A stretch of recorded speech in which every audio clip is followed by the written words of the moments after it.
1. Aidan. A tired breath came from my small body as I made my way back down to my room in the basement.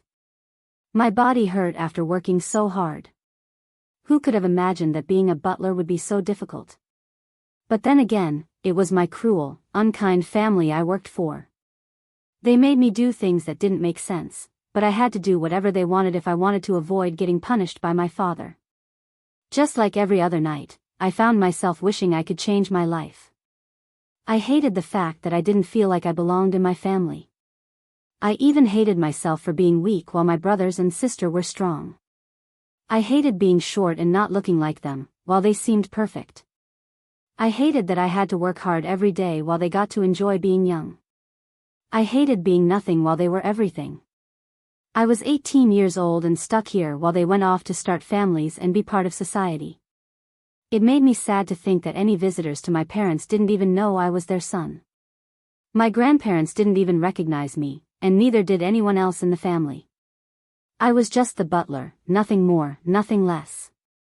The basement was cold and gloomy, like it always was, but I liked it. Even though it was dirty and full of mice, bugs, and spiders, this basement was the only place I could escape my family and not worry about being punished or embarrassed in front of others. It was my safe place. I felt along the wall until I found the switch, then flipped it. A soft light filled the room, lighting up my old dresser with all my things and the 3 mattresses that made up my bed. The first thing I did was take off my uncomfortable shoes and socks, followed by the rest of my suit. I grabbed some hangers and carefully hung up each piece of clothing so the mice wouldn't get them. After polishing my shoes, I put them back inside a metal box for the same reason. I dug through my dresser and pulled out a clean pair of underwear and a big towel with a mismatched face towel.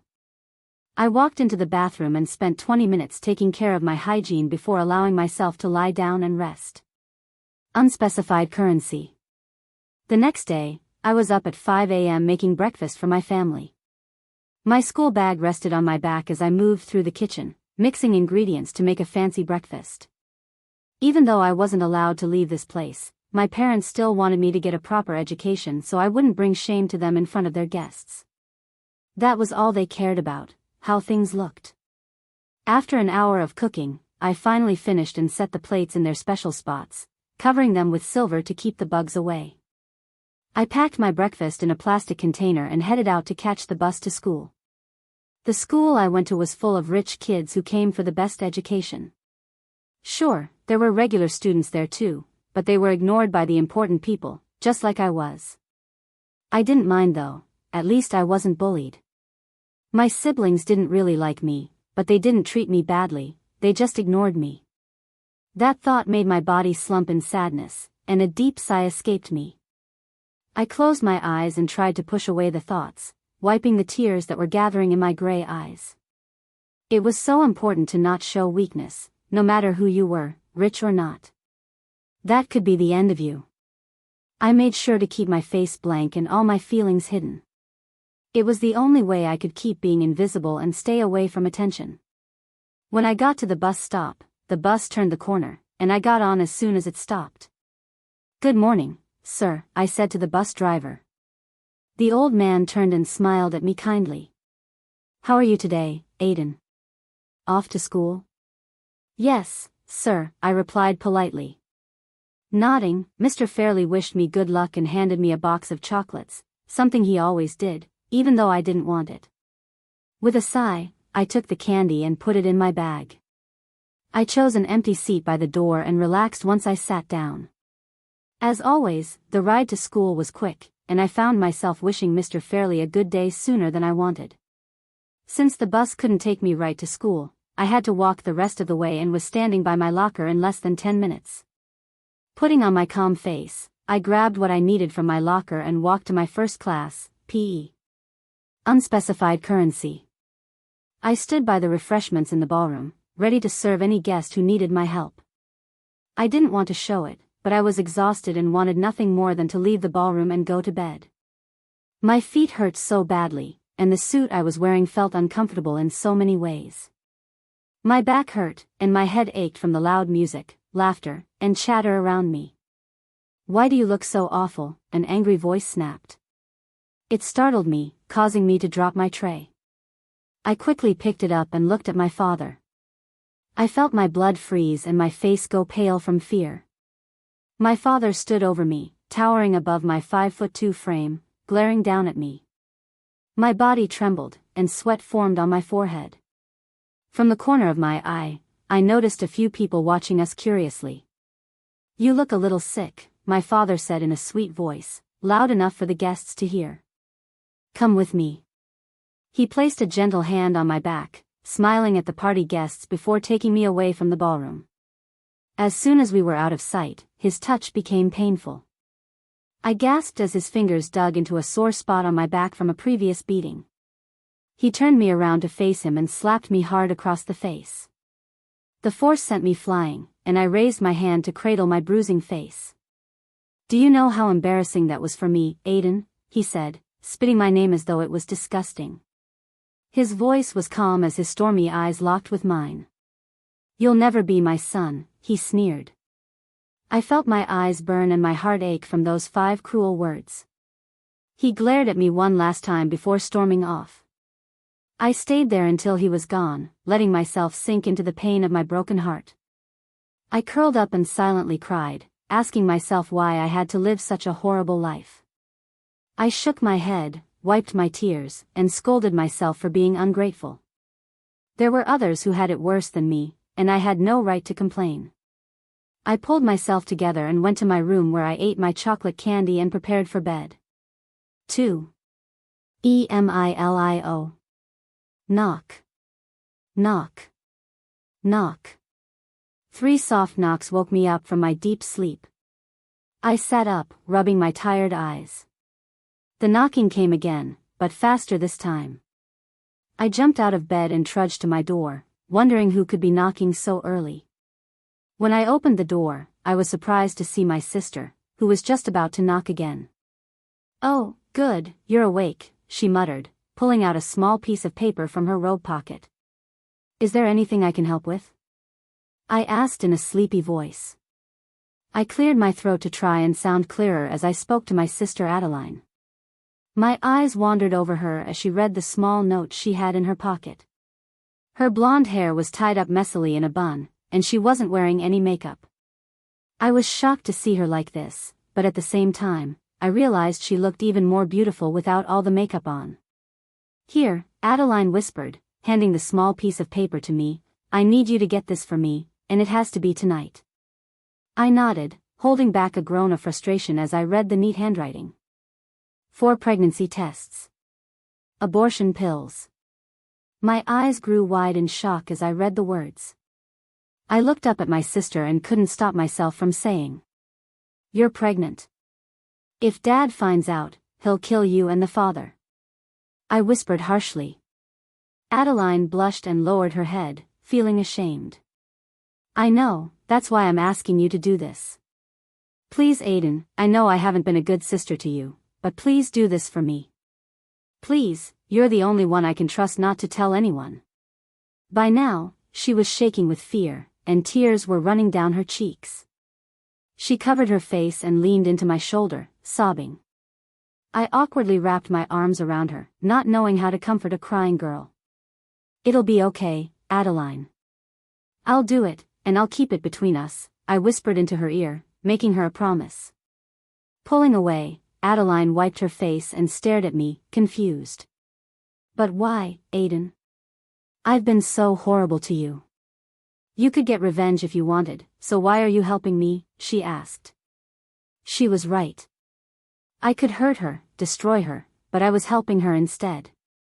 The only reason I could think of was that I hoped that one day, someone would help me. I wanted to help her. Because, no matter what, you're still my little sister, Adeline. I will protect you. Her eyes filled with tears again, and she threw herself into my arms, quietly thanking me. "I wish Mom and Dad didn't treat you the way they did. You're such a good person and an amazing brother. This family doesn't deserve you, Aidan," Adeline sniffed. I turned away and gently grabbed her arm, guiding her back to her room. "I'll be back," I whispered. She nodded, and I watched as she went inside her room. Then, I started on my important task.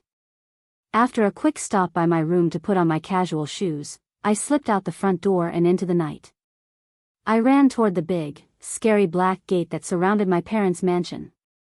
Since I was so thin, I was able to slip through the bars and escape. I smiled as I ran, my legs carrying me quickly away from the house.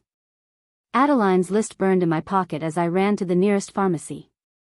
Since there were no buses running this late, I had to walk and run to get there and back before 5 a.m. I checked my watch and was relieved to see that I had a little over 4 hours to finish my task. I ran farther from my house and onto the street. The pharmacy was a bit far, and I would have to pass through a dark, scary forest, but I knew I could do it. I hoped that for Adeline's sake, she wasn't really pregnant. My dad demanded perfection. If he found out I was even helping her, he would kill me and throw her out onto the streets to live on her own. But Adeline would be okay. She was smart. She graduated from high school when she was just 13 and had already finished college. She would succeed, even if she was kicked out of the family. I, on the other hand, wouldn't survive. If this got out, my father would erase me from existence. Aidan would be no more than a forgotten memory. It took me over an hour to finally reach the pharmacy. I was out of breath by the time I ran inside. The clerk jumped, dropping his magazine, and quickly shoved it under the desk. I snickered. This guy was clearly into porn. Sorry to interrupt, I teased. The clerk turned red as a tomato. But can you help me with this? I handed him the slip of paper, and his eyes widened. He gave me a pitying look before bagging the items I needed. That'll be $59.32, sir, he said. I pulled out the money my sister had wrapped up in the paper and paid for the items. I thanked him, grabbed my things, and ran out of the store. Now my mission was to get back into the house and give the supplies to Adeline without anyone noticing. I checked my watch again and smiled when I realized I would make it home in time. I wiped away the sweat from my run and started jogging back home. As I passed the forest, I heard a growl in the air.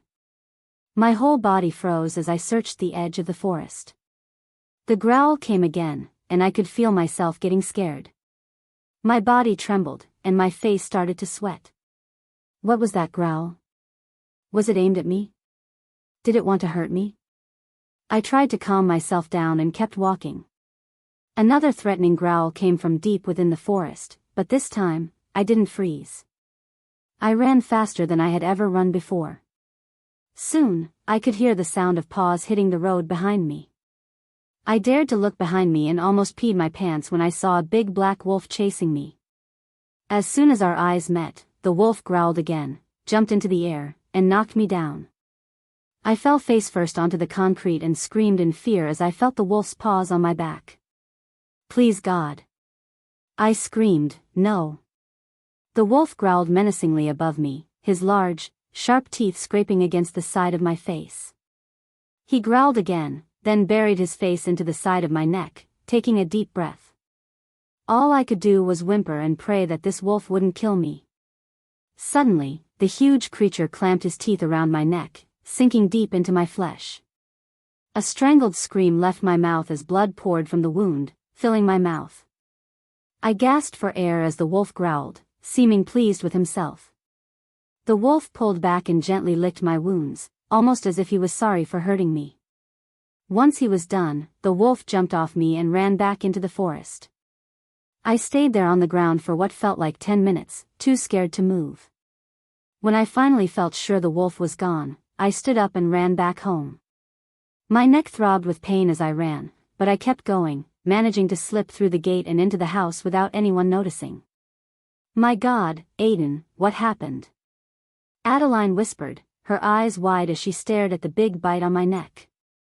I shook my head and handed her the bag, along with the change she needed. Without saying anything else, I turned and headed back to my room. I took off my clothes and stood in front of the mirror, staring at the wound on my neck. It looked horrible, but something else caught my eye. There was a small black rose on my neck, sparkling like crystals against my pale skin. I frowned in confusion. That wasn't there before. I grabbed a towel, soaked it in warm water, and scrubbed at the rose, but it didn't smear at all. It was like the rose had always been there. What was I supposed to do? What would Father think if he saw this? I was sure he would kill me. Panicked, I ran back to my room and checked the time. It was almost 5 a.m. I swallowed nervously, took a quick shower, then put on my clothes and left my room. I knocked frantically on Adeline's door. When she opened it, I quickly made up a lie and she handed me some concealer, using it to expertly cover the rose on my neck. Good grief, Aidan, are you trying to get yourself killed? Adeline scolded me. I just wanted to make my own choices for once, I mumbled. I get where you're coming from, Aidan, but this is too much. Father will kill you if he finds out. And now you've got it on your neck. What were you thinking? I sat quietly as Adeline continued to lecture me. Meanwhile, the wolf was standing outside, waiting for the right moment to take me. Wanting to see what would happen next, subscribe to this channel to get to listen to more of our upcoming exciting stories. Click on the subscribe button now. Thank you. 3. Emilio. It only took 3 days, just 3 days before I was caught, before I was punished, all because I had forgotten to get Adeline to cover up my little neck mark. Where did you get this? My father yelled in rage. His big hands gripped my neck, lifting me off the ground and squeezing, making it hard for me to breathe. My mother stood at the door, her face twisted in anger. I looked at her with my eyes full of desperation, silently begging her to help me. I was her son, how could she let this happen to me? My dad threw me across the room, and I took a quick breath, feeling the air rush into my lungs. What are we going to do with him? He can't do anything right. He's useless, my dad shouted, turning to my mother. He doesn't learn anything and is more of a burden than a servant. My mother put her finger to her chin, a thoughtful look crossing her face. I could feel my heart racing, my whole body shaking with fear. Maybe we can sell him, my mother finally said, after a brief moment of silence. I know a few people who've been asking about him. I'm sure one of them will be happy to take him. They can do whatever they want with him. I shook my head, staring at the woman who gave birth to me. How could she say that? How could she hate something she carried for 9 months? How could she hate something she had created, something so unique in hers? How? Please, no. Just let me go. I'll leave, just let me go. I whimpered. My dad turned toward me, a twisted smile on his face. That's a great idea, honey, my father said. We can get rid of him and benefit from it too. All right, call up that friend of yours and talk about the details. I've got business to finish here. My dad cracked the whip against the floor, his steps slow and threatening as he walked toward me. I backed up into the corner of the room, cowering and waiting for the pain I knew was coming. He yelled as he struck me relentlessly, hitting my face, my exposed skin, without holding back, as he had always wanted. He beat me brutally, with no mercy. Blood poured from my body, and I started to feel lightheaded. The pain became too much, and black dots started dancing before my eyes, pulling me toward the sweet escape of unconsciousness. I screamed when cold water splashed on me. My body trembled, shocked by the sudden change in temperature. Oh no, you're not going to sleep yet, you worthless mistake. I'm not done with you. The beating went on for what felt like forever. He didn't slow down or stop. I begged and prayed for him to stop, but it was useless. Please, Dad. I screamed. That seemed to stop him for a moment. The lashing ceased, but I didn't move. I stayed curled up, scared that even the smallest movement might make him angrier and cause more pain. My dad stood over my trembling, bleeding body. I could almost feel the hatred in his eyes, the disgust on his face. Please stop, I begged, my voice weak. My dad tossed the whip into the corner. I looked up from my broken position on the floor, shocked to see that he was angrier than I had ever seen him before. At that moment, I feared for my life. Was this the end? Was he really going to finally get rid of me? Don't you ever call me that again, you filthy mistake. You should never have been born. You will never be my son, he screamed. With that, he stormed out of the room, his cruel words still echoing in my ears. I sniffed, trying to hold back my tears as I crawled out of the room. Slowly, I limped down to the basement. There, I took a bath and made up my mind. I couldn't stay here any longer. I couldn't let them sell me to some cruel woman. I had to leave. After cleaning off the blood and patching myself up with my emergency first aid kit, I sneaked out through a small window and ran toward the gate, squeezing through the bars, hissing in pain as I did. Even though my parents were wealthy, they spent their money on pointless things instead of security. Anyone could slip in and steal from them. I didn't want to be seen, so I ran into the woods, forgetting that just a few days ago, I was attacked by a wolf from this very forest. At that moment, I didn't care. I just ran as fast as my hurting body would allow. It wasn't long before I heard the all-too-familiar growl. My body froze, my heart almost bursting. I tried not to let it scare me, but the growl kept getting closer. When I felt the wolf's breath on my neck, I stopped moving. The hairs on my neck stood up, and I tensed, waiting for him to attack. To my surprise, the big black wolf licked my neck, sending a shiver down my spine. I groaned in pain as the wolf pressed his snout against my back, touching one of my fresh wounds. I fell to my knees, breathing deeply. The wolf whined and sniffed at the blood covering my torn clothes. He whined again and licked my face. You! I moaned. The wolf snorted in response. A scream of fear escaped me when the wolf suddenly picked me up onto his back and started running at a terrifying speed. I held on to his fur for dear life, praying that I wouldn't fall off. The pain from my injuries throbbed as I bounced on the wolf's back. The familiar black dots started swimming before my eyes, urging me to sleep. This time, there was no cold water to wake me up. I laid my head into the wolf's soft fur and let myself drift into the darkness. 4. Emilio. The warmth surrounded me like a cozy blanket. I let out a sigh of contentment as I snuggled deeper into whatever was making me feel so safe. The scent of pine cones filled my nose, filling my mind with a soft, calming feeling. It made my body tingle with pleasure. What was this feeling? I had never felt this calm and secure back at the mansion, not even in my beloved basement. This definitely didn't feel like the basement I knew so well. As soon as I realized that, I shot up from wherever I had been lying and looked around frantically. Everything around me felt strange, even the smell. The black and white walls, the shiny, polished wooden floors, the fancy decorations, the bed I was on, the clothes I wore, and the Asian man who was lying next to me, his arm wrapped protectively around my waist. Wait, Asian man? A loud, feminine scream escaped me as I struggled to break free from the man's grip. I tumbled onto the floor, a mess of limbs, skin, and tangled sheets.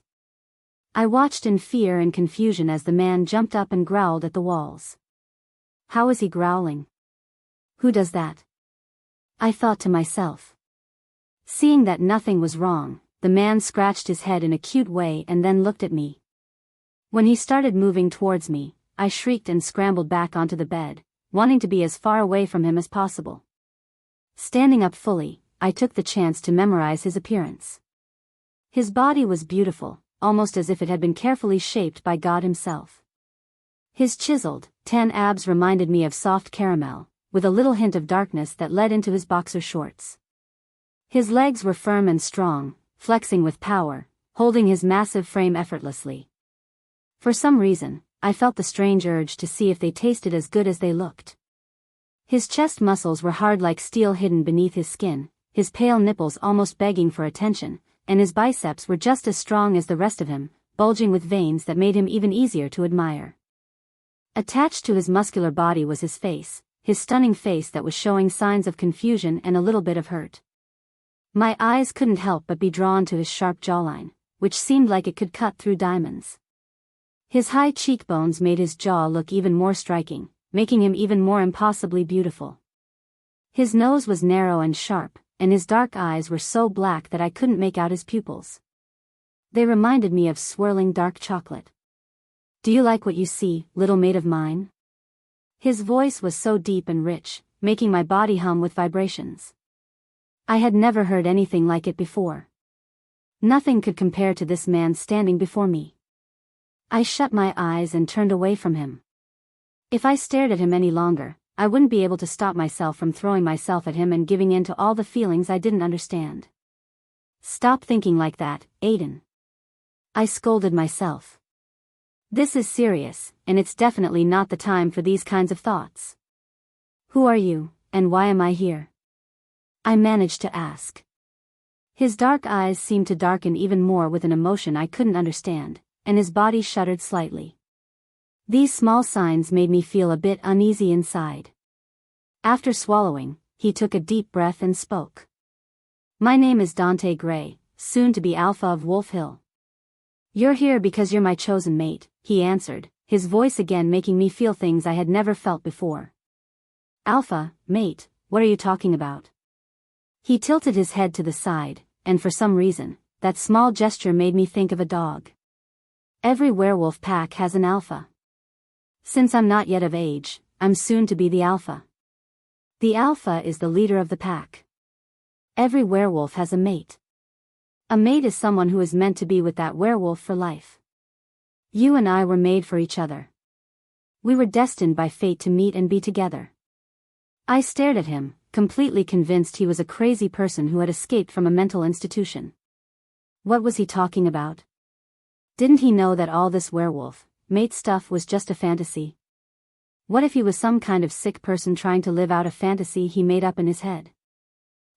Sorry to break it to you, Dante, but werewolves aren't real, and I'm definitely not your chosen mate or whatever. You're not a werewolf, and you're not the alpha of any werewolf pack. I think you've confused reality with some book you read somewhere. Wanting to see what would happen next, subscribe to this channel to get to listen to more of our upcoming exciting stories. Click on the subscribe button now. Thank you. 5. Emilio. Dante sat in the chair across from me, hiding his face in embarrassment as the woman glared at him angrily. I, for one, was glad that the stupid wolf was finally being put in his place. What were you thinking, Dante? Scaring your poor mate like that? The woman had been scolding him for a few minutes now. Apparently, he had broken a very important rule by running around in his wolf form inside the house and frightening his mate. I'm sorry, Mum. I wasn't thinking. He was running away from me, and I couldn't stop myself. No excuses. The woman continued, her voice sharp as she scolded him. His dark eyes flickered toward me, and I sank deeper into my chair, not wanting to be seen. I wasn't sure how to feel about all this wolf business. I was still trying to wrap my head around the fact that werewolves were real and that I was the mate of some alpha wolf, or whatever. Was there anything else like this? Did vampires exist? Fairies, ghosts, mermaids? What's your name, honey? The kind woman asked, pulling me out of my thoughts. I took another sip of my green tea, set it down, and smiled shyly at her. Aidan, I mumbled. From beside me, I heard a low rumble from Dante's chest. What was he growling about now? Ah, that's so cute, she squealed. I blushed and smiled shyly. I liked this woman more and more. She was really sweet and, not to mention, beautiful. Well, Aidan, I'm going to ask that you stay with me in my home, away from this hormonal alpha. Dante suddenly stood up, the chair scraping loudly against the floor. But Mum. Dante whined. The woman immediately silenced him with a stern look.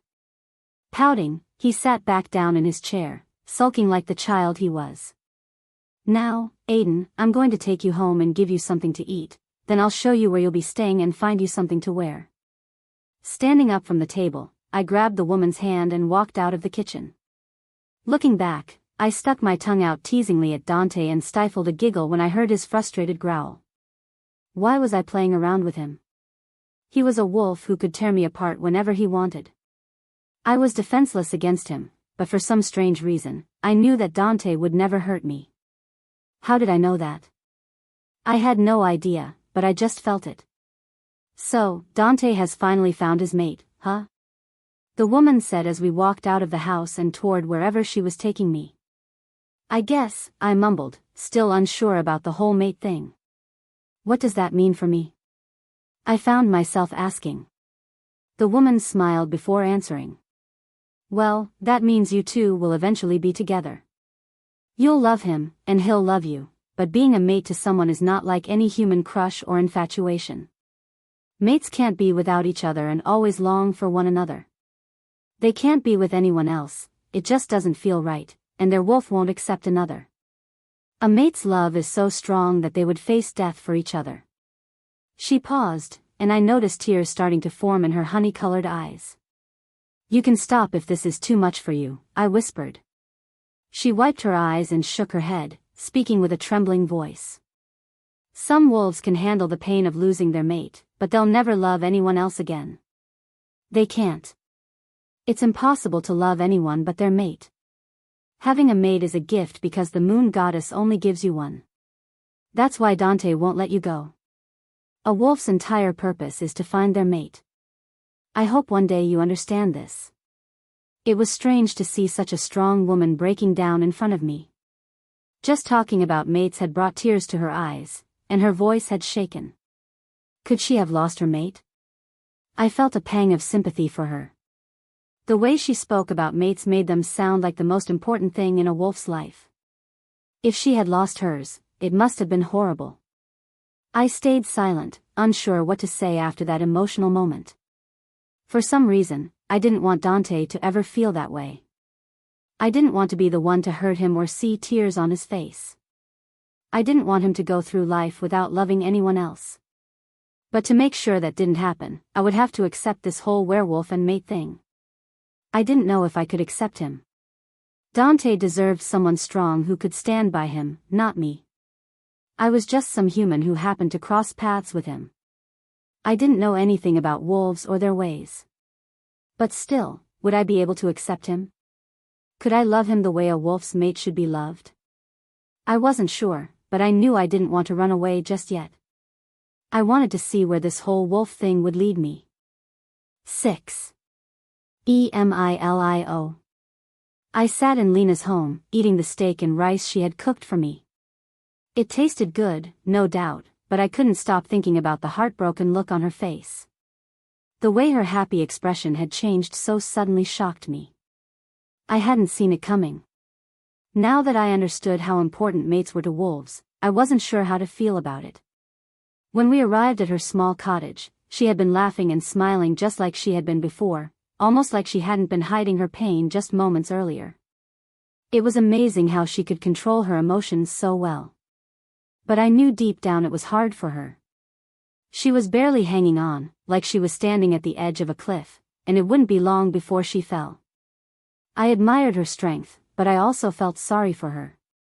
Then, I suddenly felt like a horrible person. I thought I understood pain, but I didn't. Physical wounds heal in weeks, but the kind of pain Lena was feeling would last forever. She would always feel the hurt of losing her mate until the day she died. It seemed so cruel. A kind woman like her didn't deserve to feel this kind of pain. I wondered why this moon goddess would take something so important from someone with such a pure heart. Lena was nowhere to be seen now. She had gone to her room to get something, but I knew she was just trying to hide her tears from me. My heart ached, not liking that Lena was in so much pain. It scared me how much she had come to mean to me in just a few short hours. I tried to focus on the food she made, eating to take my mind off things. I was so grateful for the meal, especially after everything that had happened the night before. My body was in desperate need of something good to eat. As I ate, my thoughts drifted to my family and the chaos that must be happening back at home. What were they doing? Were they searching for me, or did they not even care that I had run away? I quickly found the answer to my question. Yes, they were searching for me. I knew this because my mother's friend was willing to pay millions to have me back. And knowing how money-hungry my family was, I was sure they were looking for me right now, and they wouldn't stop until they found me. Dante walked beside me, his 6'8" frame making me feel small. After begging Lena for what felt like hours, she finally agreed to let him take me on a tour of the pack grounds.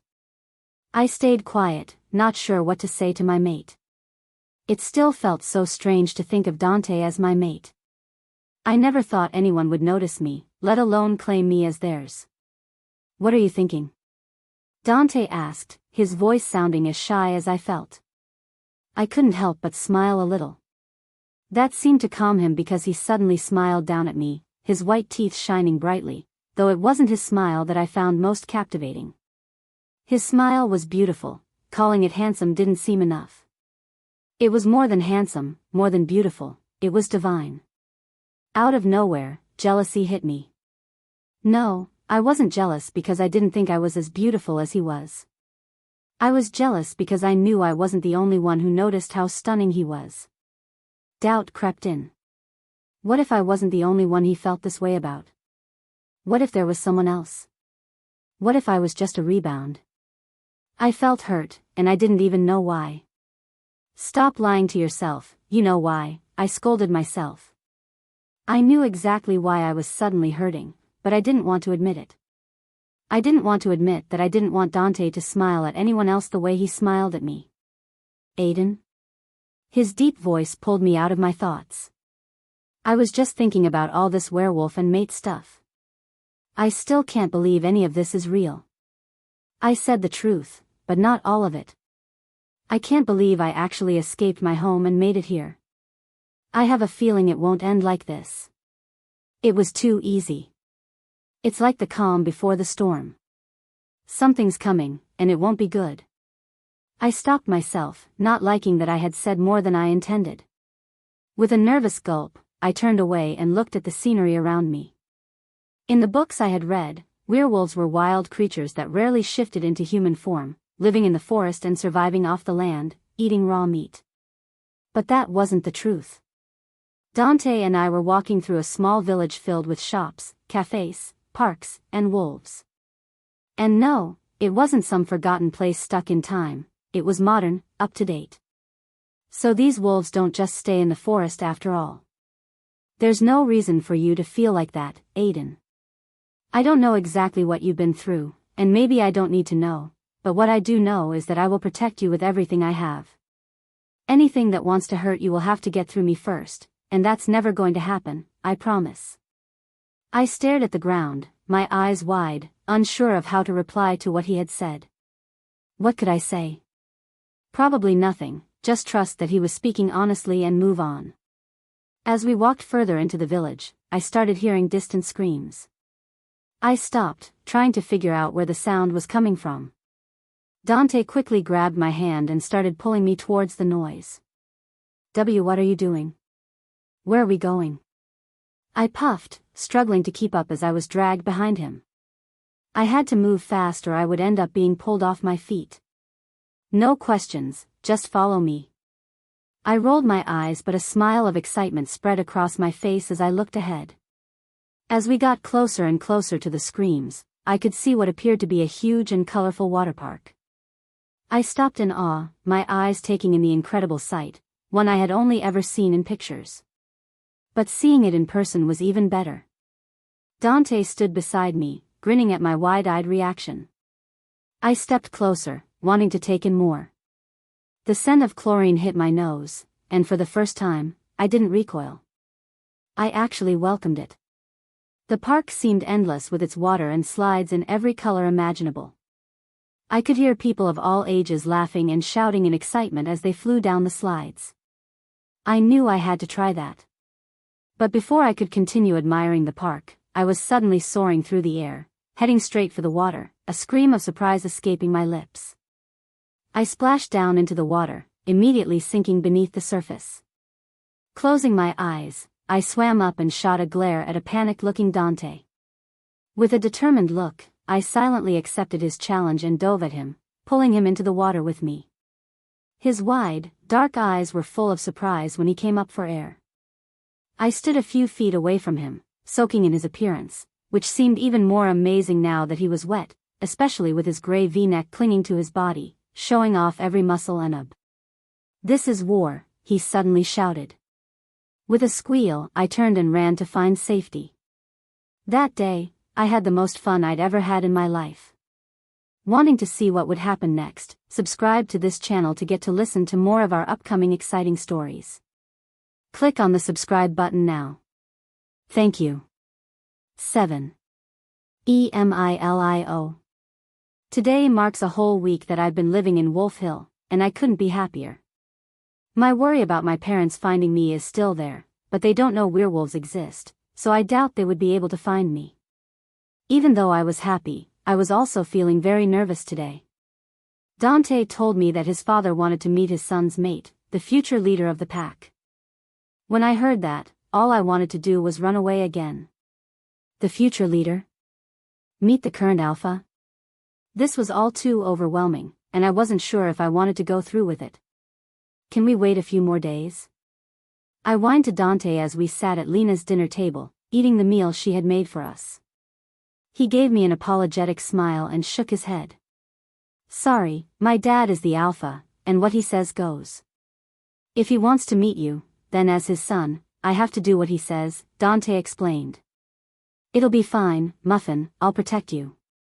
Now, I was standing in front of the mirror, wondering if I was dressed appropriately.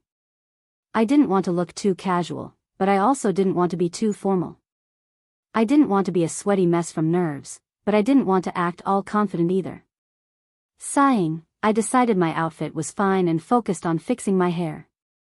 I wore black skinny jeans, which covered my slim legs, and small, black dress shoes. I also had on a white button-up shirt with a black vest over it. I thought I looked good, but of course, the alpha might think otherwise. After brushing through my hair and finishing my hygiene routine, I sat down on the bed to wait for Dante to come and get me. It wasn't long before a sharp knock came at the door. Dante walked in, smiling at me apologetically. You look good, Muffin, he complimented. I cringed inwardly and growled a little at the silly nickname he had given me. I wasn't some little pet hamster. Though, to him, I probably was, since he was a wolf. Thanks, you look good too. And I meant it. Dante kept it simple with a black button-up shirt, neatly tucked into black jeans, held up with a black belt, and a pair of black loafers. His hair was slicked back, giving him a sophisticated look, and I really liked it. Are you ready? I resisted the urge to roll my eyes. After all the whining and complaining I'd done over the past few days, it should have been clear I was nowhere near ready. I was going to meet the alpha of Wolf Hill and stand there like a lowly peasant while he judged me however he saw fit. What if he didn't like me? What if he knew my parents? My family had connections to people in Paris. The alpha, being the leader of his own pack, was bound to know who my parents were. Suddenly, a question popped into my head, floating up like a disturbing thought that wouldn't go away. What if he didn't approve of homosexual relationships? A heavy weight settled in the pit of my stomach. I felt worse. I wasn't ready for this. No, I wasn't ready for any of it. Aidan, let's go. Dante's deep voice felt like a lifeline, pulling me out of the storm of negativity in my mind. Nodding, I stood up and wiped my sweaty palms on my jeans. I quickly moved to Dante's side and followed him out the door. As soon as his hand found mine, I felt calm. My heart rate slowed, and all my worries and fears melted away. I found myself wanting to stay close to him. I sighed and leaned into him. There's no need to worry, Aidan. It'll be all right. I won't let anyone hurt you, he reassured me.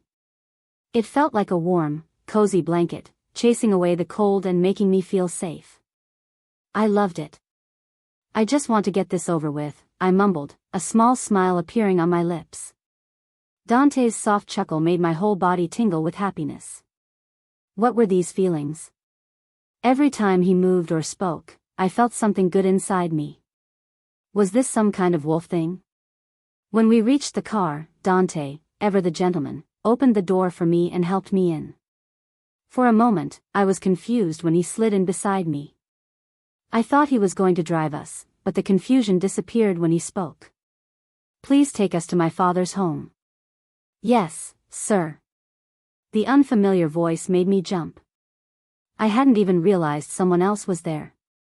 I frowned at myself for being so unaware of my surroundings. This bad habit of not paying attention could get me into serious trouble someday. We were well into the drive, and I could feel my anxieties creeping back, filling my mind with doubts and fears. All the questions I had tried to ignore were back again, and I wished I could push them away. I glanced at Dante, watching his relaxed expression. He looked carefree, completely believing that nothing would go wrong. I wished I could feel that way, but something deep inside me told me that today wasn't going to be easy. Something was bound to happen, and neither of us would like it.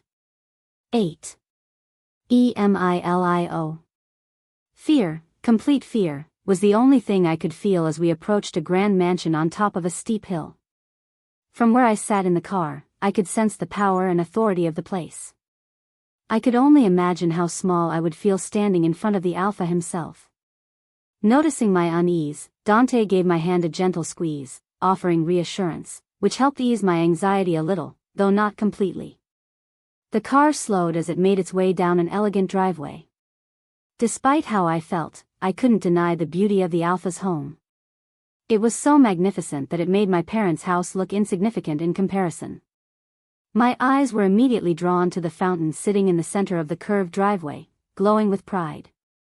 At the center stood a large wolf sculpture, howling up at the sky. The sculpture was so detailed that it almost seemed real, even the individual fur strands were visible. The wolf's eyes sparkled in the sunlight, giving the impression that they were damp. Water sprayed from the wolf's mouth in a mist that made it look like the wolf was breathing, adding to its lifelike appearance. "Are you ready?" Dante's voice pulled me out of my trance and back into the present. I nodded, sliding out of the car to stand beside him. I wiped my sweaty palms on my jeans and took his hand, hoping it would calm me. I closed my eyes and repeated to myself the mantra that had kept me going for years. "This too shall pass, this too shall pass." "I'm ready," I answered, a new feeling of courage blossoming inside me. Dante smiled and tightened his grip on my hand, leading me toward the large double doors. Again, I was captivated by the mansion's beauty.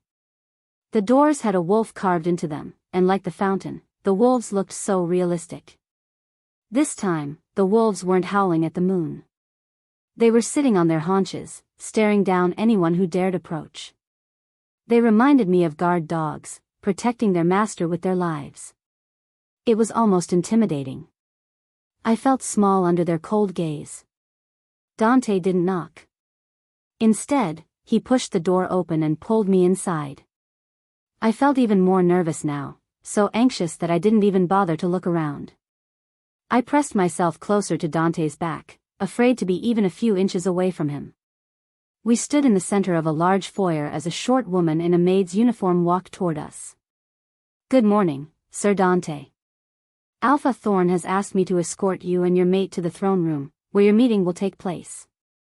The maid didn't acknowledge me, and I wasn't sure if I should feel relieved or offended by her disregard. Dante didn't like this at all. I could feel his frustration as he squeezed my hand and clenched his jaw. "Please follow me." She turned and walked down a long hallway, her heels clicking sharply on the marble floor. Dante and I followed her until we reached two grand golden doors. For some reason, the gold on the doors seemed too much, almost painful to look at. It looked like something straight out of a storybook. I immediately disliked it. When we reached the doors, the maid gave a soft knock and waited.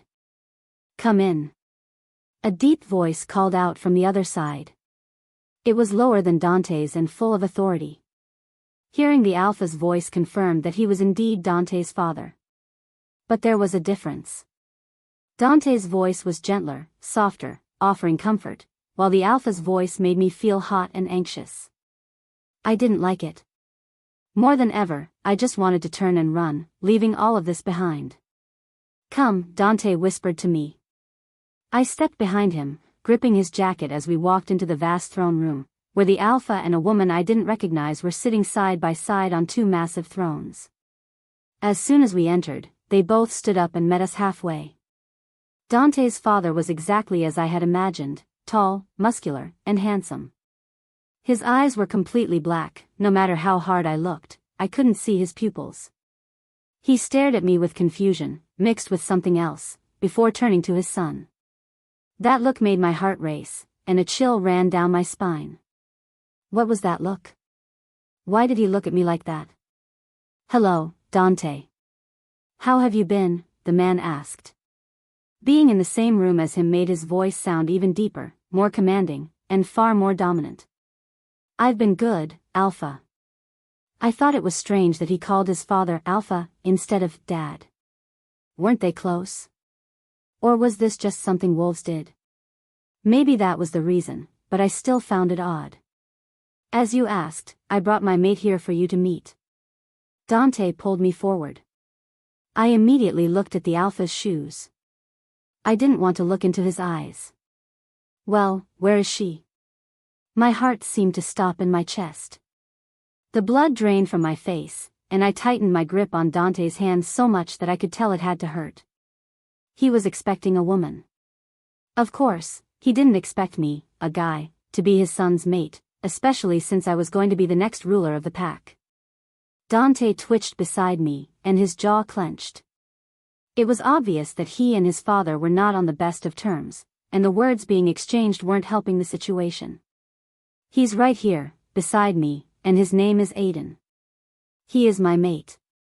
The woman next to Alpha Thorn gasped, covering her mouth with her hands. I took a cautious glance at the Alpha and immediately wished I hadn't. Although his face stayed neutral, his eyes said everything. They were filled with disgust, hatred, and so many other things I'd rather not think about. I started trembling, and the tears I couldn't stop began to fall down my face. Sweat broke out all over my body, and my chest hurt like it was going to explode. The room was completely silent, and all I could think about was how bad this situation was, how the nightmare I had been experiencing for days was playing out right in front of me. Then the Alpha laughed, shaking his head. He smiled at me, but I saw the cruelty behind his gaze. "That's a good joke, son. Now, seriously," he paused, fixing his collar before crossing his thick arms over his chest. "Where is your mate, your real mate? The one who will bear the next Alpha after you're gone?"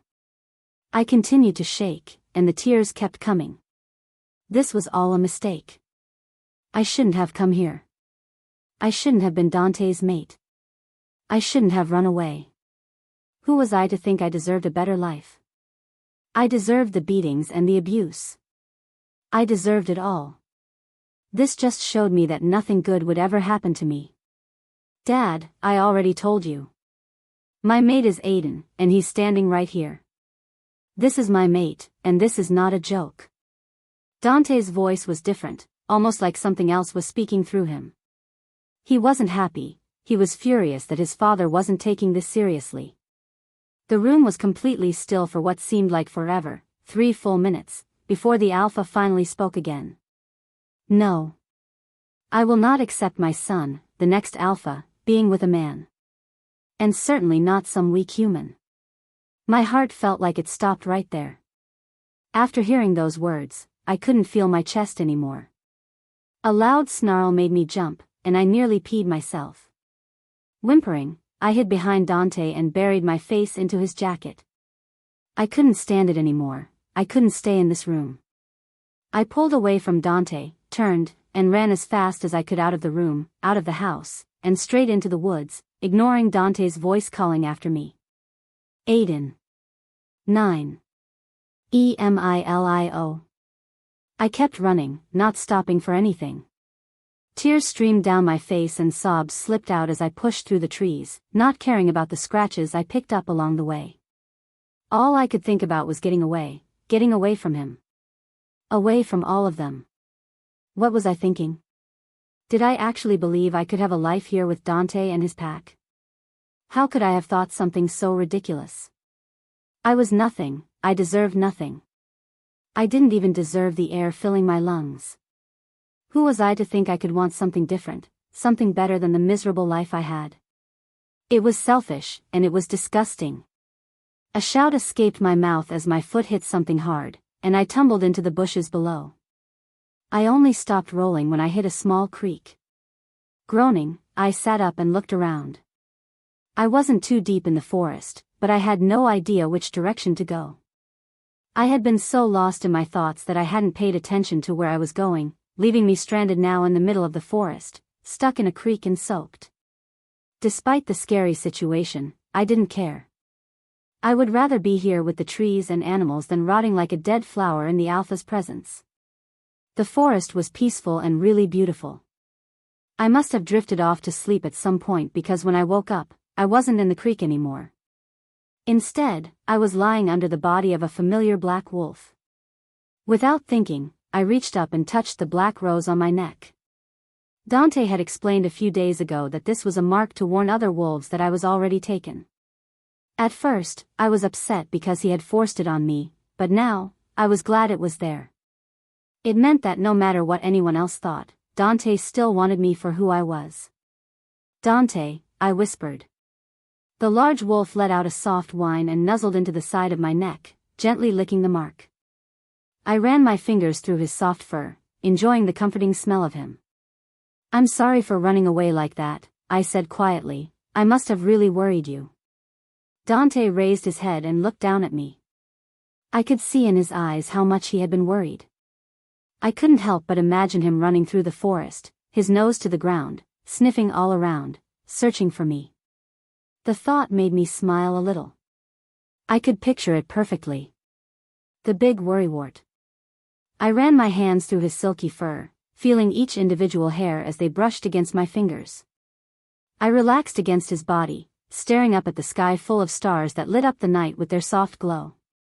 We must have been lying here for hours because I had run away early that morning. I didn't mind though. It was nice to be away from everything and just lie on the grass, surrounded by nature. With that thought, I closed my eyes and let myself drift off again. Suddenly, growls, a whimper, and a deep, commanding voice made me snap my eyes open. Wolves surrounded Dante and me, and in the center of them stood Dante's father. Dante immediately positioned himself in front of me, his body ready for a fight, his lips pulled back to show his sharp teeth, gleaming dangerously in the sunlight. I looked around, confused and terrified. What was going on? What was happening? The Alpha took a step forward, causing another growl to rise from Dante. "Dante, I'm only going to ask you once, give me the boy." I froze in shock. He wanted me? What could he possibly want with me? Was he going to hurt me? Kill me? Fear filled my chest, and I grabbed a handful of Dante's fur, looking for comfort and protection. Dante didn't move. He stared at his father with dark, determined eyes full of anger. "Son, I didn't want to do this, but you've given me no other choice." Before either of us could react, I felt hands grab me from behind and pull me away. A sharp yelp escaped my mouth as a large needle was pushed into my neck and black liquid was forced into my veins. In order to ensure that our pack has an heir from our own bloodline, the Alpha explained coldly, "I've decided to turn Aidan into something that we wolves despise most, a vampire. That black liquid is the strongest venom we could find. By tomorrow morning, Aidan will no longer be human, but an immortal bloodsucker." A broken, heart-wrenching howl echoed through the air. I watched in pain as Dante collapsed, overcome with grief, no longer the strong alpha wolf he had been seconds ago. Howls filled the air, raw with emotion, as he continued to mourn. I, on the other hand, didn't know what to feel about my situation. Strangely, I felt numb, almost like I had accepted that things could get worse, and now they had. The man yanked the syringe from my neck and threw it aside. "Wolves and vampires can't mate," he whispered into my ear. I couldn't respond. I was too numb and too shocked to say anything. The Alpha stood there, his face blank, his gaze cold. "I'm sorry, Dante, but as the Alpha, I have to make sure our pack only has heirs from our bloodline. You can't produce with a man. You need a woman to ensure our pack's survival. As my son and the future Alpha, one would think you knew that." He paused, then turned to look at me, saying nothing but staring at me with clear disgust. "Take him to the dungeon. There, he will begin his transformation." If you're still listening to this story up to this point, why don't you subscribe to this channel to continue getting impactful daily stories like this?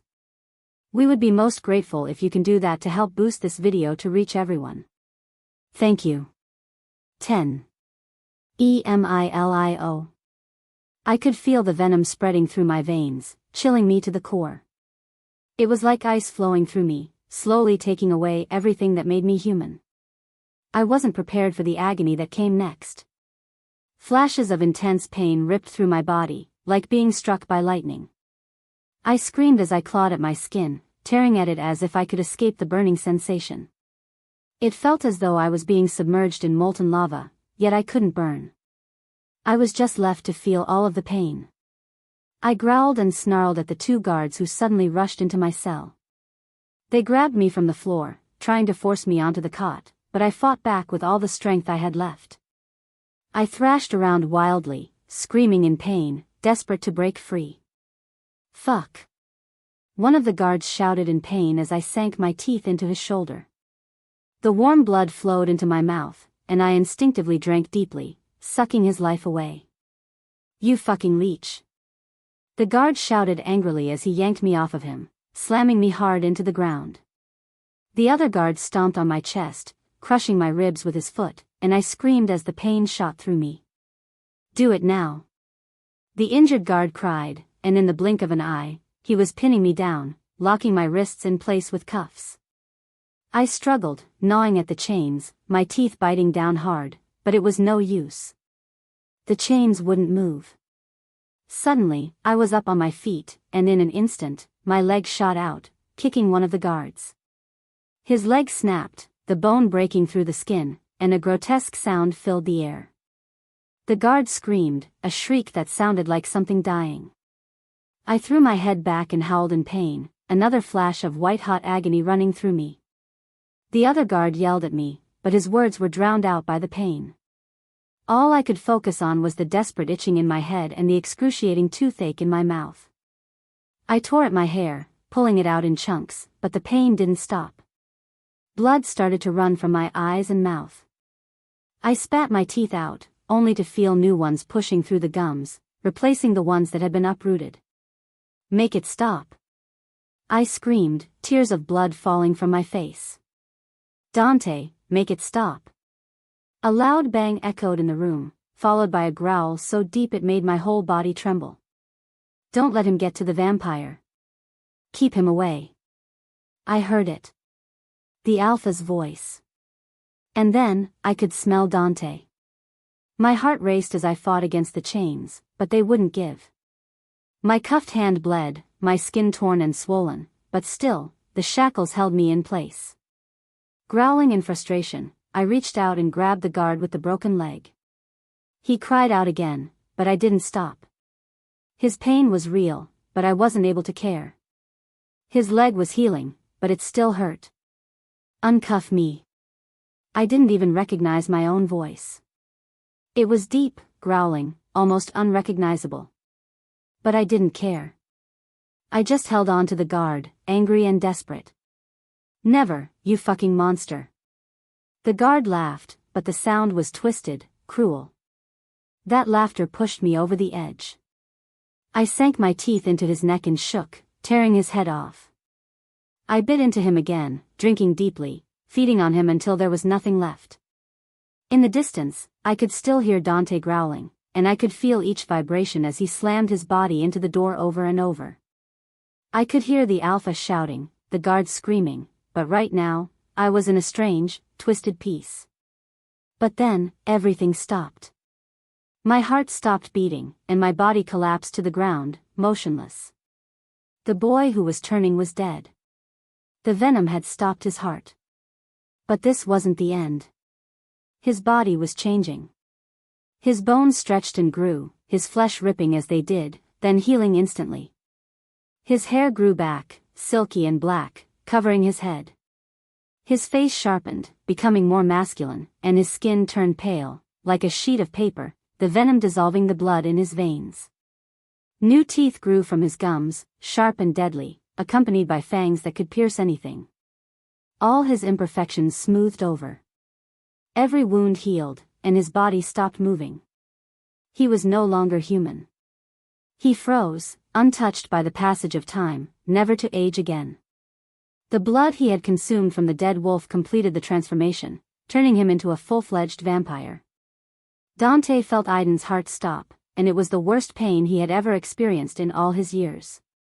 In an instant, his humanity slipped away, and he ruthlessly killed every guard, destroying anything that stood between him and his mate. Dante rammed his body into the door again. This time, the metal door, dented beyond repair, flew off its hinges and crashed into the wall behind it.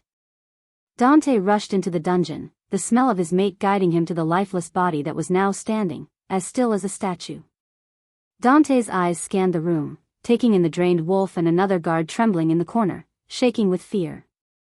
The scent of a vampire hit his nose, but he didn't flinch. He stayed still. His mate was now a vampire, and nothing was going to come between them. Slowly, the vampire raised his head, his black eyes locking with Dante's. Fresh fangs gleamed in the dim light of the cell as the vampire smiled. The vampire didn't see Dante as the large wolf he was. All he saw was the vessel holding the blood he needed. Throwing his head back in a roar, the vampire lunged. 11. Jasper. A surge of anger hit me like a crashing wave. I jumped through the air and collided with my mate, growling down at him. He gasped and froze, his eyes changing from black to the soft gray I loved so much. He blinked a few times, seeming unable to process what was happening. Dante. Hearing my name fall from his lips was like a dream. But the moment was short-lived, as his confusion turned to intense fear and regret when he noticed the dead wolf and the other wolf still huddled in the corner. Tears started flowing down his face, and he began to breathe quickly, panicking. "I killed him," Aidan whispered. My heart dropped. Without thinking, I pulled him close, feeling that familiar spark of warmth every time I held him. But despite being in my arms, he was still shaking with silent sobs, and I held him tighter, fearing that he might disappear. "I'm a monster," he gasped. "I'm a monster, Dante." I lifted him up, holding him tightly against me, and carried him out of the dungeon. I kept a lookout for my father, but he was nowhere in sight. Smart of him, my wolf muttered angrily in my mind. As soon as I see him, I'm going to kill him. It's time for a new alpha. The rage within my wolf was boiling. He was furious, wanting revenge for the way my mate had been hurt. To my surprise, he didn't care that Aidan wasn't human anymore. What hurt the most was that we couldn't be together as mates. Werewolves and vampires couldn't mate. We weren't meant to be with each other, and any werewolf and vampire who tried to mate had ended up dying. No one knew why, and no one would ever understand. But even now, I could still feel the tingles when I touched him, and my marks still gleamed proudly on his pale skin. I didn't know what that meant, but it scared me to think about it. The pack would never accept a vampire. I would be forced to fight anyone who tried to harm Aidan, and I didn't want to hurt anyone, but Aidan came first. "Where is he?" the man demanded, grabbing the captured wolf by the throat. He held up a syringe filled with liquid silver and smirked as the wolf's eyes widened in fear. "I'm sure you know what's in this syringe, don't you?" the man taunted, letting go of the wolf and flicking the syringe in front of him. "As soon as this enters a wolf's veins, it begins to burn you from the inside. It turns your organs to liquid and your bones into mush. By the time it's done, you won't even exist anymore. Your body will keep burning until there's nothing left but a small puddle of liquid silver." The man paused, watching the wolf cower in the corner, whimpering in terror. "Amazing, isn't it?" he said, though he wasn't expecting a reply from the frightened creature in front of him. "When Aidan came home with a wolf's mark, I just wanted to kill him." "How could he be the mate of a filthy wolf?" the man growled. A sharp yelp echoed around the room as Mr. Lucius kicked the weak wolf in the stomach with his steel-toed boots. A patch of skin and fur was burned away, causing the wolf to writhe in pain. "Now," the man said, squatting down in front of the wolf, bringing himself to eye level. "Tell me where he is, and I'll let you and your pack live. If you don't tell me, I'll kill every single one of your pack mates, one by one, and then I'll kill you." The wolf closed his eyes, feeling defeated. He didn't want to betray his alpha, but he couldn't let this man hurt his family. His mate and his unborn child were waiting back at home. He wouldn't let this cruel man harm them, no matter what it cost him. He would do anything to protect his alpha, even if it meant betraying him. With a sorrowful heart, the wolf spoke for the first time since he had been taken. Wolf Hill. I still couldn't accept what had happened to me. I didn't want to believe that I was no longer human, but now a vampire, the very creatures that werewolves despised. On the way to Lena's house, I could feel the harsh stares and the dislike from every wolf we passed. By now, everyone knew what had occurred, and no one wanted to be near me. No one wanted to talk to me, and people were starting to think that Dante shouldn't be the next alpha. It's all my fault. Since I came here, nothing good has happened to this pack. Everywhere I go, I cause trouble, I even killed someone. The image of the decapitated wolf appeared in my mind, making my heart ache. I hated myself for what I had done, hated what I had become. I hated everything about this situation. Dante's growl, full of disapproval, pulled me away from my thoughts. Stop thinking like that, he growled. Tears filled my eyes again, and I pulled myself out of his arms, running back into the forest. I ran like the wind, barely touching the ground. Even though I was a vampire now, Dante, still a wolf, easily kept up with me. I stopped and leaped, grabbing onto a tree and climbing to the top. Within moments, I was sitting on a branch, panting as the entire land of Wolf Hill spread out before me. It was so beautiful, and because of the changes in my body, I could see every tiny detail I would have missed if I were still human. Then, two strong arms wrapped around me, and I relaxed into them, the familiar scent telling me it was Dante. Aidan, Dante whispered. I turned to face him, his chocolate eyes looking deeply into mine. It doesn't matter what happens down there, I don't care who gets angry or who doesn't approve, you will always be my mate, and I will always accept you, no matter who or what you are. I turned away, not wanting to hear his words or feel what they were doing to my heart. I stayed silent, closing my eyes to keep my tears from falling. Dante wasn't having it. He quickly turned me around, pulling me into his lap and doing something I didn't expect.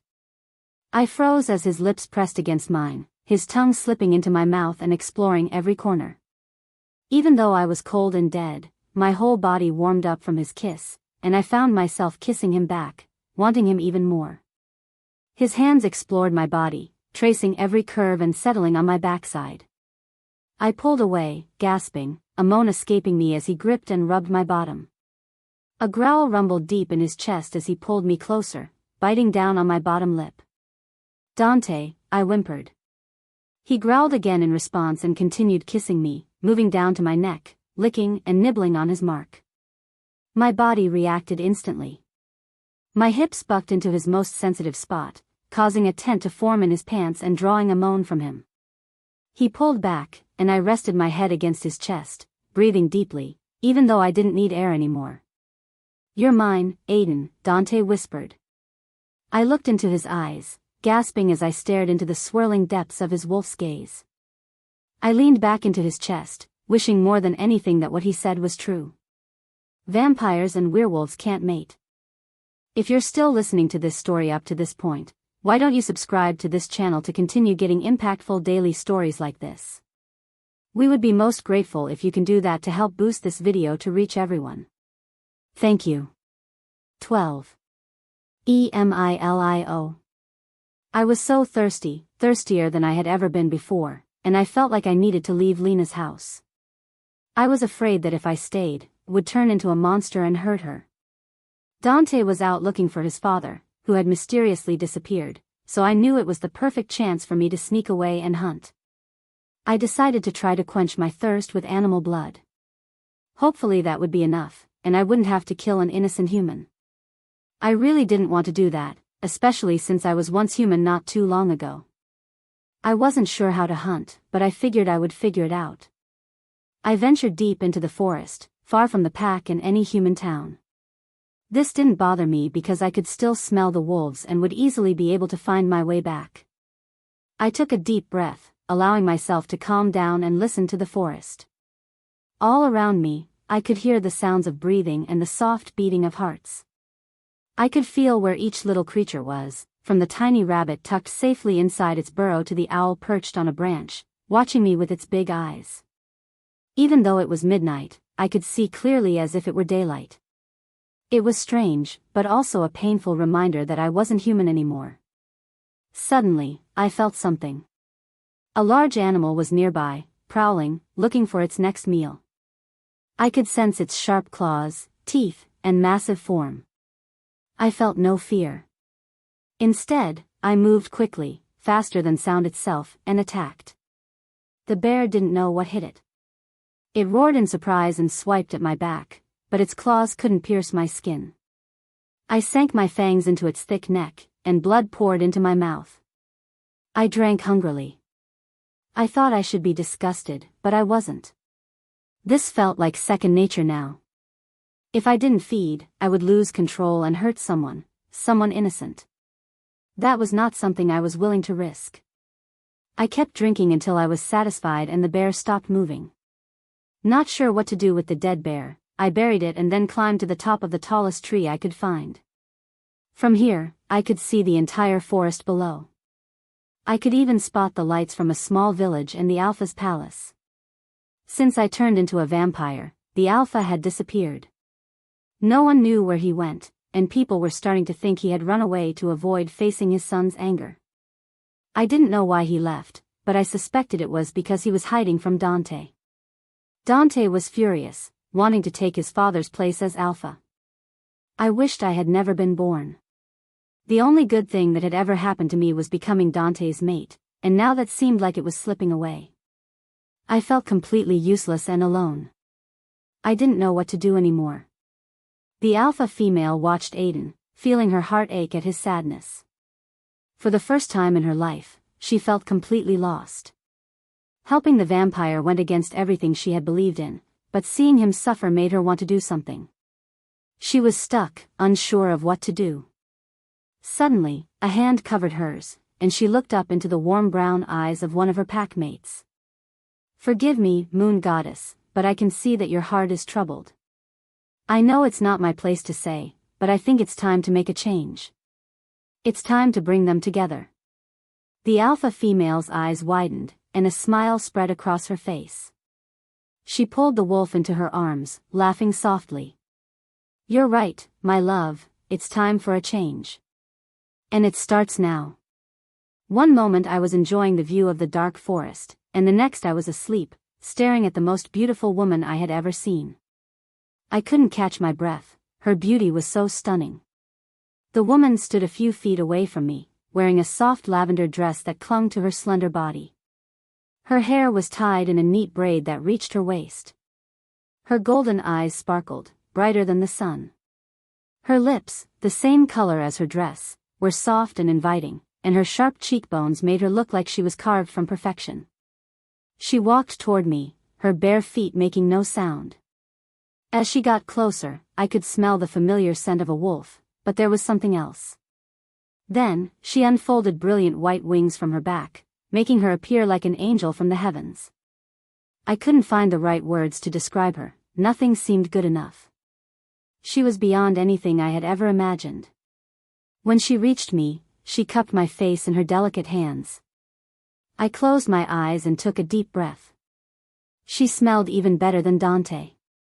"It's time for a change, Aidan." Her voice was soft, like music, and it brought a calmness that washed away all my worries.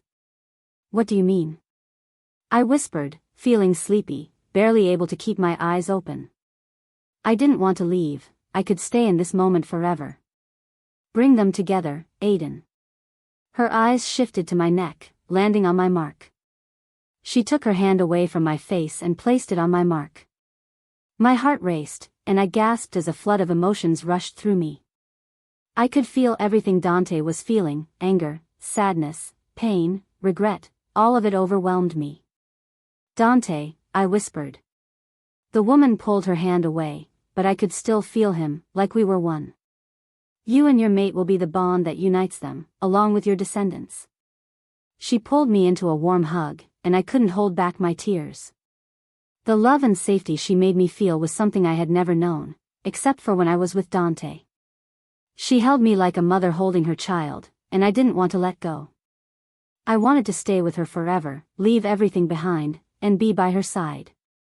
"Don't cry, my love," she whispered, caressing my hair. She pulled away and cupped my face with both of her hands, staring into my eyes. "Now, go make me proud, Aidan." Chapter 13. Mr. Lucius stood on a small stage, looking out at the many people who had come from all over the state for his meeting. Big, strong men, and even a few women filled the room. There was so much room that some had to stand, while others sat on the floor.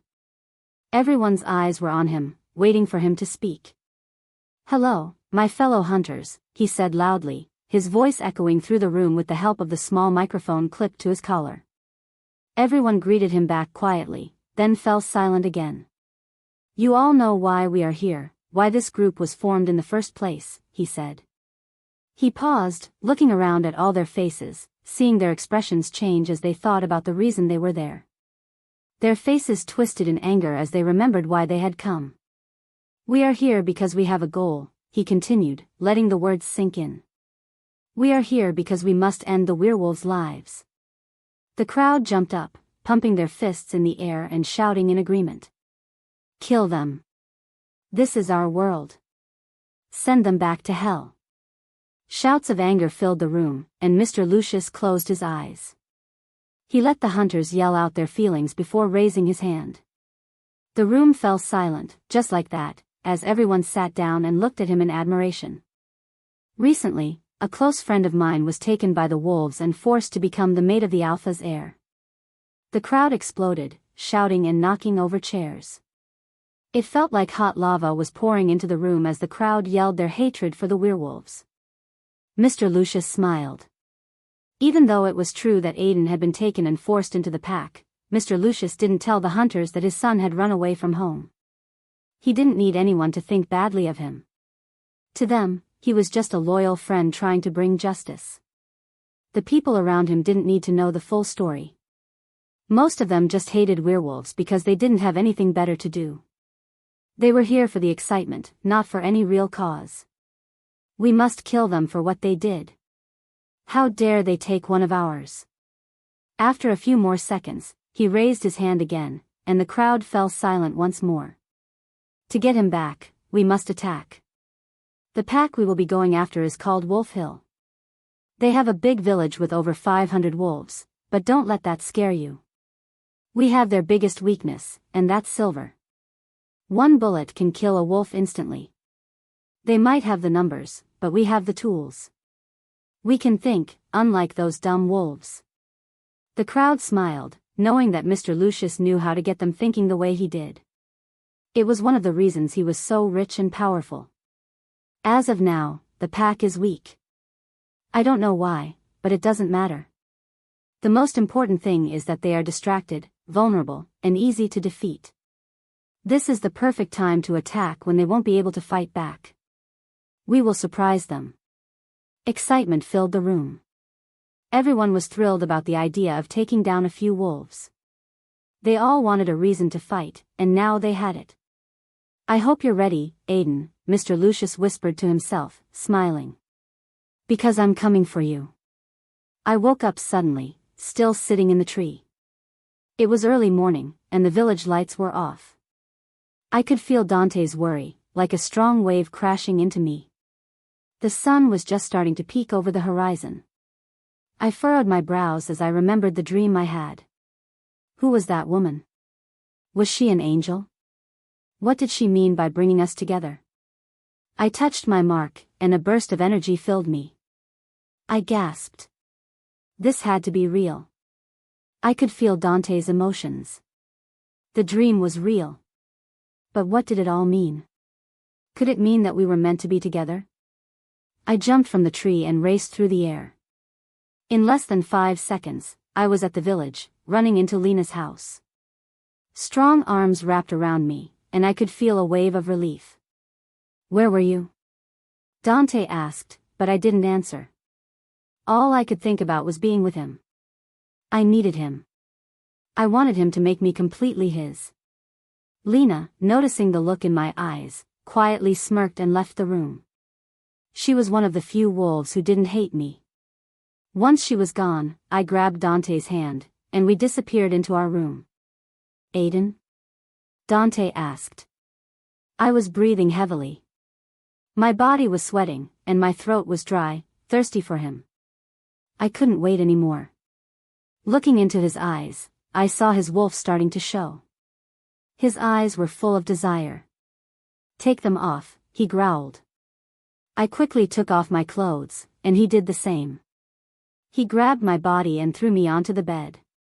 We were lost in the heat of the moment, our bodies tangled together, moving and moaning under the sheets. Chapter 14. Aidan. Everyone in Wolf Hill could feel it. Every wolf in the village knew when Dante and I completed the bond. Half of the wolves were angry, wanting to destroy me or leave the pack for good. A village of over 500 wolves was now a village of over 200, and even more were leaving. I stood behind Dante, trembling with fear as a group of angry wolves surrounded us. How could you mate with a vampire? What will happen to Wolf Hill? How will you have an heir with alpha blood? You disgusting bloodsucker. Hateful words floated around me, like I was breathing them in. It felt like I was falling apart, my heart hurting so much. Dante growled, warning the wolves, his eyes scanning the crowd. Lena held onto my arm, whispering softly into my ear. Don't listen to them, Aidan. It's okay, I'm here for you. I've ruined everything, I whispered, it's all my fault. A growl echoed through the air as Dante was attacked. I screamed in shock as a sharp pain ran through my arm. One of his warriors had struck him, and now he was limping. I didn't know who I was in that moment. Something inside me snapped. I could feel Dante's pain, and something changed inside me. One moment, I was standing beside Lena, and the next, I was standing over the warrior's dead body, blood dripping from my mouth, his head crushed in my hands. I stood frozen in shock, surprised at what I had just done. The people around me were also shocked, until a woman screamed in pain and rushed to the body, crying on the dead warrior's chest. I stepped back, my eyes wide in fear, knowing what would happen next. Suddenly, 100 wolves rushed at me, their eyes full of hatred. I ran through the village, running faster than I ever had before. I could hear Dante fighting, trying to help me, but the wolves were holding him down. Get back here, you filthy creature. You should have never come here. I dashed through buildings and ran down alleys, but it didn't matter. The wolves seemed to be everywhere, trapping me and making me feel like I couldn't breathe. My heart raced with fear when I found a dead end. I looked around desperately for a way out, but there was none. The wolves were closing in, and before I knew it, I was jumping over the tall wall that stood in my way. But as soon as I was over it, someone grabbed me from the other side and tackled me into their arms, ready to tear me apart. I looked up, meeting the eyes of my attacker. My heart skipped a beat as I realized who it was, Dante's father, the Alpha. He smiled down at me, but it wasn't a kind smile. It was a smile full of hatred and anger, with dark intentions. Hello, Aidan, he greeted me. I didn't say anything. Instead, I looked at him with hard eyes, refusing to be afraid. For so long, I had been scared of who I was. I had hated myself, and people had used that against me. But now, I was tired of hiding. I still hated myself, but for once, I was going to stand up for myself. I stood tall, my head high, and stared into the Alpha's eyes, showing that I wouldn't back down. Why are you doing this? I asked, keeping my eyes locked on him as he walked around me, studying me. I'm doing this because it's my duty as Alpha. I need to make sure my son has an heir worthy to lead Wolf Hill. Honestly, I wouldn't care if his mate was human and a woman. Yes, humans are weak, but the child would still have his blood. He paused and came to stand in front of me. But you're not just a human, Aidan. You're a man. How do you expect to have an heir? 2 men can't make a child. If the circumstances were different, I wouldn't care, but Dante is the Alpha, and he has to carry on the pack. I could see the anger in his eyes, and I understood why he was saying this. He wasn't doing this because he hated us, but because he wanted the pack to survive after he was gone. I lowered my head, feeling ashamed. I realized that Dante and I had been selfish. He needed an heir, and I couldn't give him that. The alpha came closer, placing his finger under my chin, lifting my head so our eyes met. I love my son, Aidan, and I know you two love each other. But I have to do what's best for the pack. I'm not doing this because I hate you. I'm doing it because I have to. I was confused. What did he mean? What did he have to do? I know you're a good person, Aidan, but this is something I must do. He lifted a dagger, one I didn't even know he was holding. A scream left my mouth as I tried to pull away, but the alpha held my head in place. I might be a vampire, but I was still newly turned, and he was stronger than me. Please, no. I cried, tears streaming down my face. I'll leave. Please don't hurt me. The alpha shook his head, staring down at me with regret. If I don't kill you, Dante will never be able to move on. I'm sorry, Aidan, but it has to be done. He raised the dagger, bringing it down. Just then, a loud gunshot echoed in the air. I shut my eyes, waiting for the pain I knew was coming. But when I opened my eyes, I saw the alpha staring at me in shock. His eyes, full of regret just moments ago, were now filled with pain. A sweet scent filled the air, drawing me toward it. I saw a large hole in the alpha's chest, and blood was pouring from it. The silver bullet was still inside, mocking me. The alpha stumbled back, gasping for air as blood poured from his mouth. He fell to his knees, clutching his chest, but his wolf couldn't heal him. I knew what Dante had told me: silver could kill a wolf, burning them until nothing remained. The alpha was done for. But something didn't make sense. Silver was so deadly to wolves that they avoided it at all costs. So, why had the alpha been carrying it? I watched as the alpha collapsed, his body going still. Then I heard a voice I never thought I'd hear again. Hello, Aidan. Miss me? If you're still listening to this story up to this point, why don't you subscribe to this channel to continue getting impactful daily stories like this? We would be most grateful if you can do that to help boost this video to reach everyone. Thank you. Chapter 15. Aidan. His voice hit me like a strong gust of wind, blowing away all the courage I had tried to gather. I kept my eyes fixed on the slowly burning body of the alpha, not wanting to look at the man who had caused me so much pain. All around me, the wolves howled at the sky, mourning the alpha's death.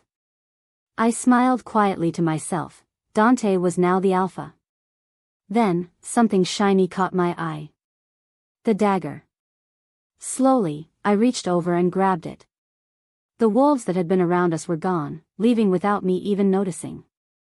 I sighed and turned around, meeting the cold, gray eyes of my father. The eyes that looked exactly like mine. He still looked the same. He wore the same black suit and tie, his hair still slicked back, and he still had the same whip he used to beat me with over and over again. He was still the same man. The same monster that haunted my nightmares. Only now, he was holding a gun, and it still had smoke coming from the barrel. This wasn't a dream. What do you want? I found myself whispering as I stared at his black dress shoes. Why couldn't you just let me go and live my life? He stayed silent for a moment before answering. We all miss you back home. Your mother, your siblings. And your mother's friend who we promised you to. At the mention of my siblings, I thought of Adelaide. I wondered if she had taken the abortion pills I gave her before I ran away. For her sake, I hoped she did. And we came here to deal with these lowly wolves. Wasn't that their alpha I just killed? He knew werewolves existed. How was that possible? I must have looked shocked because he suddenly laughed, glancing down at his feet and kicking a small stone. You gave them away when you came back with that filthy mark. His voice turned angry again, and I took a step back.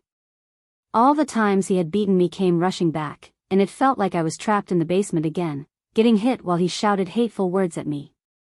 I closed my eyes. No, I couldn't let myself fall back into that place. I was stronger than him now. My wounds had healed, and I could face him. I was no longer the weak human he tormented over and over again. I was Aidan Black, Dante Black's mate, and the alpha of Wolf Hill. I was Aidan Black, no longer weak, but strong and newly made. I was stronger than he was. Dante had made me stronger, and I wasn't going to back down now, especially when Dante needed me the most. You ruined everything. You never learned anything. You were never worth anything. You couldn't even do a good job as a butler. You were useless. He was shouting now, but you became useful when I saw that mark, and it led me to Wolf Hill. You became even more useful when your mother's friend wanted you for a price of over $1 million. Before he could finish, I rushed forward and punched him hard in the nose. I didn't use all my strength, though, because if I did, he would be dead. As awful as he was, I didn't want to be the one to kill him. You disgusting piece of filth. I spun around, showing him my fangs and hissing. He froze, his eyes wide with fear, something I had never seen on him before. For the first time in my life, I was the one making him afraid. I was making the man who had once tormented me scared. What are you? He stammered, backing away. Then, suddenly, he screamed in rage. Impossible. He fired the gun, but no pain came. Silver worked on wolves, but not on me. I was suddenly standing right in front of him, kicking him hard in the stomach. He flew back into a brick wall at the end of the alley and fell to the ground, knocked out cold. Leaving him behind, I rushed to Dante's side. I thought he'd still be facing a crowd of angry wolves, but no, we were facing something completely different. Humans. And they were all carrying silver guns. I held Dante's hand tightly, feeling the warmth from his touch. A man broke through the crowd and stopped right in front of us. Real wolves, he said, his black eyes shining with excitement. He reached out to touch Lena, but she slapped his hand away.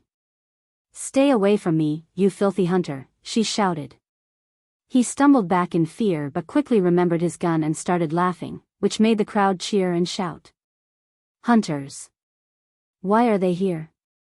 They're here because of that damn vampire. It's his fault. He probably led them here. I seethed silently. These stupid, clueless people. How could they think I brought my dad here? Of all people, my own father? Stay back. Lena growled, her wolf side showing. The man raised his gun, pointing it right at her head.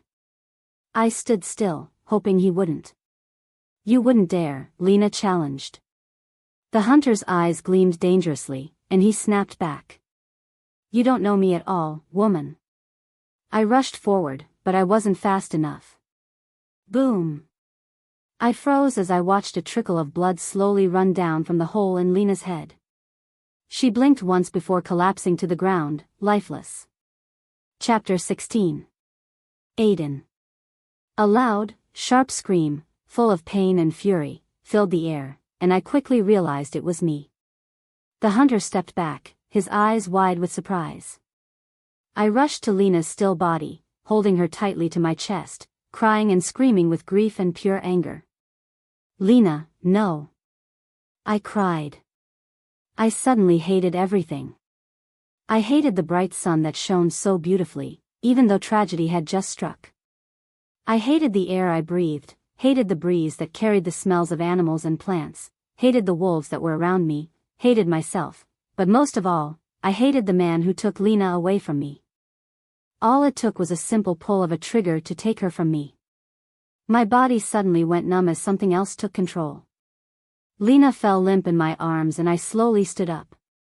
My head turned toward the hunter, my face completely blank.